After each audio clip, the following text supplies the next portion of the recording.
aí, galera, hoje iniciamos nossa aula tratando de vetores no contexto algébrico, tá bom? Como é que é a parte algébrica dos conceitos de vetores, que até então vocês já tinham visto a parte geométrica. E aí, para começar essa interpretação algébrica, a gente começa com a seguinte situação. Imagine aqui dois vetores V1 e V2 que não são paralelos, e a ideia é mostrar que com dois vetores não paralelos, a gente consegue determinar quaisquer vetores do plano. Então eu tenho aqui um vetor U e eu quero mostrar para vocês que esse vetor U eu consigo representar ele com esses vetores V1 e V2.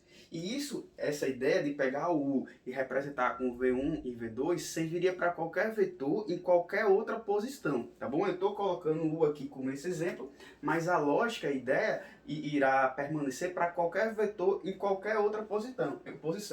Esse U ele poderia estar aqui mais para baixo, esse U ele poderia estar aqui nessa direção, ou mais inclinado, enfim.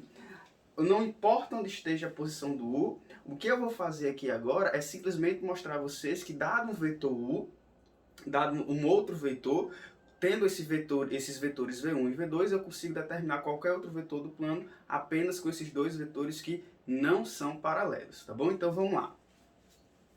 Bem, eu tendo aqui V1 e V2, para determinar o vetor 1, a gente pode utilizar a regra do paralelogramo. Na verdade, então, utilizando a regra do paralelogramo, a gente teria mais ou menos o seguinte, ó. Eu posso prolongar aqui, ó, posso determinar um outro vetor mais ou menos aqui nesse cantinho, ó.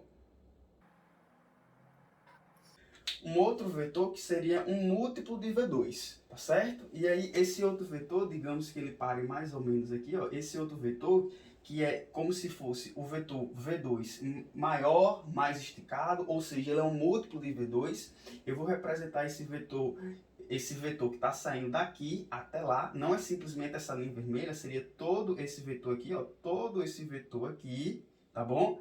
Eu vou representar ele, vou chamar ele de alfa vezes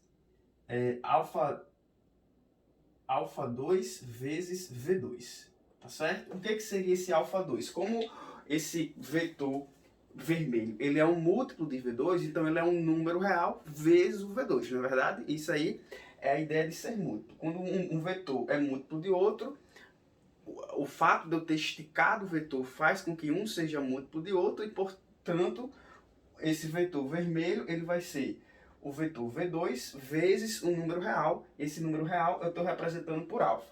Mesma lógica aqui, eu posso fazer com o V1.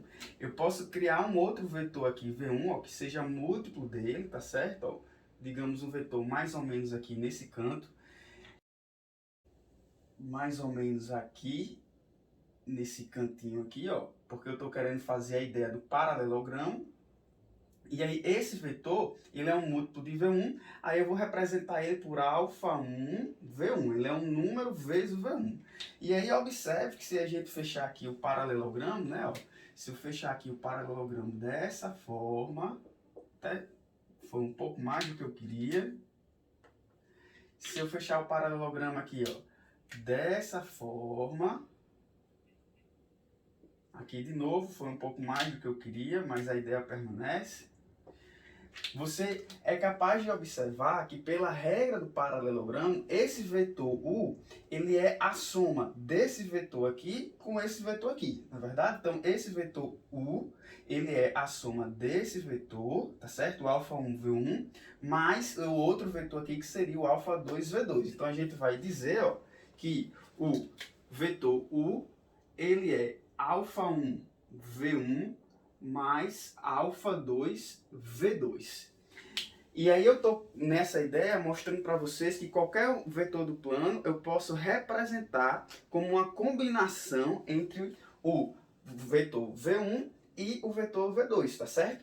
Poderia ser que o vetor fosse menorzinho, e aí, por exemplo, se ele fosse menorzinho, o meu vetor múltiplo dele seria um vetor menor, seria um vetor menor do que o V1. Perceba que como ele é grandão, né? O meu múltiplo de V1 é maior do que V1. Mas se o vetor ele for menorzinho, o meu múltiplo vai ser menor do que o V1. Perceba que a ideia vai permanecer o tempo todo, tá certo? Se por acaso, ó, eu desenhar um vetor nessa direção aqui, ó, se o meu U for nessa direção aqui, eu posso fazer a mesma lógica, tentar fechar aqui um paralelogramo, só que aí eu vou colocar um V1 para esse lado, um V2 para esse outro lado aí, que continuarão sendo múltiplos, só que em direções opostas, tá certo? Eu vou criar um V2 nessa direção, um V1 nessa outra direção. Aliás, perdão, um múltiplo de V2 nessa direção, o múltiplo de V1 nessa direção, e aí você vai observar que esse vetor que eu estou criando, ele vai ser uma combinação linear, que a gente chama isso de combinação, ele vai ser uma combinação entre os múltiplos de V1 e V2, tá bom? E isso eu posso fazer com qualquer vetor no plano, como eu já disse. Tendo essa ideia na cabeça, algumas observações valem ser ditas. Como nesse meu exemplo aqui, eu mostrei a vocês que com dois vetores não paralelos eu consigo criar qualquer vetor do plano, tá certo? A primeira coisa que a gente vai dizer é que esse vetor U, ele é uma combinação linear, é assim que se chama, tá? Ele é uma combinação linear entre os vetores V1 e V2. Ele é uma combinação linear porque basta eu fazer um arranjo entre os múltiplos de V1 e os múltiplos de V2 que eu consigo chegar no vetor U. E isso vale para qualquer U que eu desenhar. Estou esquecendo aqui de colocar o símbolo do vetor, né? Isso aqui é um vetor, isso aqui é um vetor e isso aqui é um vetor. Lembre sempre de colocar a seta para indicar que é um vetor e não um número, né? Bem, então o vetor U ele é uma combinação linear entre os vetores V1 e V2. A gente diz que esses números que multiplicam os vetores não paralelos, que no caso é V1 e V2, tá? Esses números aqui, α1 e α2, a gente chama ele de componentes do vetor U, tá certo? Isso aqui, ó, são as componentes do vetor U. E isso serve de quê?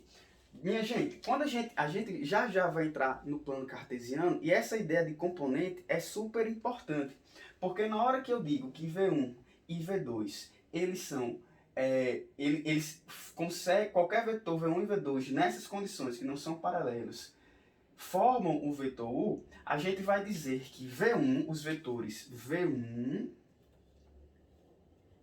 e V2, eles formam o que a gente chama de base do plano, tá certo? Base do plano em questão. E dizer que eles são base do plano quer dizer que eu consigo formar qualquer vetor com eles. Mas perceba que não existe só uma base. Eu desenhei aqui o vetor V1 e V2, mas eu poderia ter desenhado eles menores ou eles maiores, tanto faz. Perceba que à medida que eu for colocando dois vetores nessa posição, sempre nesse formato aqui não paralelo, eu vou conseguir determinar qualquer outro vetor do plano. Não precisa ser necessariamente V1 e V2. Eu coloquei esse V1 e esse V2, mas o meu V1 e o meu V2 poderiam ser maior, poderiam ser menores, isso não iria influenciar a minha conclusão. Eu ainda estaria concluindo que com dois vetores não paralelos, eu consigo determinar qualquer vetor do plano, tá bom? Então, nesse caso, esse meu V1 e esse meu V2 são a base do plano, mas existem outras bases para o plano, porque os vetores eles poderiam ser diferentes, tá bom? Eu poderia ter outros vetores aqui na mesma posição, só que diferentes, de tamanhos diferentes. E aí, como V1 e V2 são base do plano, entender essa ideia de componente é importante por quê? Porque eu vou dizer que o meu vetor 1, eu vou determinar o meu vetor U com base nas componentes que formam a combinação linear. Então eu posso dizer assim, ó, o meu vetor U, ele é formado por essas componentes aqui, ó, α1 e α2. Mas se por acaso eu tivesse criado outros vetores diferentes de V1 e V2, se eles fossem menores, as minhas componentes seriam outras. E aí eu ia dizer que esse meu U teriam outras componentes porque eu estaria me referindo a outra base. E aí é até comum você ver nos livros o seguinte, ó. Ele vai chamar isso aqui de conjunto, isso aqui é um conjunto de vetores, tá certo? É um conjunto de vetores. Representa isso aqui por uma letra maiúscula, né? Então tem uma minha base, é formada por V1 e V2. E aí o meu vetor 1, o meu vetor 1 na base que eu coloquei, ó, aí eu coloco dessa forma, o meu vetor 1 na base que eu coloquei é representado pelas componentes α1 e α2, tá bom? Isso aqui é super essencial para a gente entender o que a gente vai ver já já na ideia de plano cartesiano, tá bom? Então, essa é o início da nossa aula para entender que com dois vetores, isso é a mensagem principal da aula. Com dois vetores, você consegue determinar, com dois vetores não paralelos, você consegue determinar quaisquer vetor do plano, tá bom? Se isso ficou claro, vamos para a próxima aula.